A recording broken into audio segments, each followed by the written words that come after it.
haven't tested that limit where I can be really, really fast, be able to, break a world record or to be able to be the fastest man in the world. And that's one of my goals today. And I feel like once I accomplish that, then I could say that I'm fast.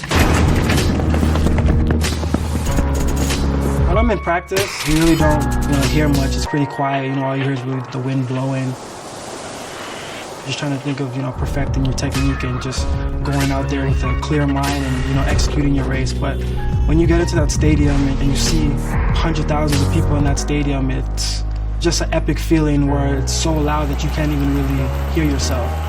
I try to block everything out, take a deep breath, go into the blocks, and just try to compete to the best of my ability. And usually when I hear that gun go off, it's a crazy feeling. You think that you would hear the crowd all around you, but you really don't hear anything when you're running until after you're finished the race, and that's when you just hear the crowd cheering, and you can't even really just hear yourself talking.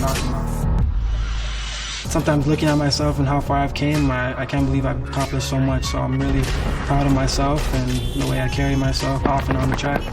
And I've always been a fan of being a Canadian, and I'm inspiring people to do this sport. It's a really good feeling, and I just want to continue and compete to the best of my ability for my country, my family, my friends, and just leave it all out on the track. And if I do that, I feel like I've represented my country to my best of my ability.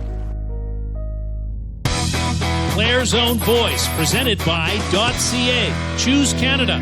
Choose .ca.